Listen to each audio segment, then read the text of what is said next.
কোনো কারণ নাই, হতাশার কোনো কারণ নাই। ইতিহাস প্রমাণ করে মুসলমানরা যখন জেগে উঠেছে, মুসলমান যখন চোখের অশ্রু দিয়ে আল্লাহর সাহায্য কামনা করেছে, বুকের রক্ত দিয়ে আল্লাহর জমিনকে যখন শাহাদাতের রক্ত রঞ্জিত করেছে, সেই মুসলিম জাতিকে রুখে দেওয়ার সাধ্য পৃথিবীর কোন শক্তির কাছে নাই। আলহামদুলিল্লাহ, এই পৃথিবীতে প্রতিটি ঘরে ঘরে, প্রতি ইঞ্চি মাটিতে ইনশাআল্লাহ ইসলাম বিজয়ী হবে।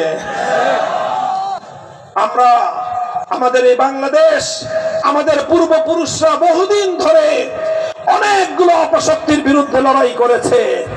আমাদের পূর্বপুরুষরা একবার ব্রিটিশ সাম্রাজ্যবাদের বিরুদ্ধে লড়াই করেছে। আমাদের পূর্বপুরুষরা আরেকবার কলকাতার দাদা বাবু হিন্দুত্ববাদের বিরুদ্ধে লড়াই করেছে। আমাদের পূর্বপুরুষরা আরেকবার পশ্চিম পাকিস্তানের খান পাঠানদের বৈষম্যের বিরুদ্ধে লড়াই করেছে।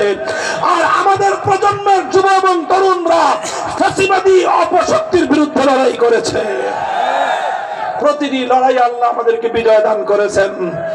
এরপর আসবে আমাদের চূড়ান্ত লড়াই। সেই লড়াই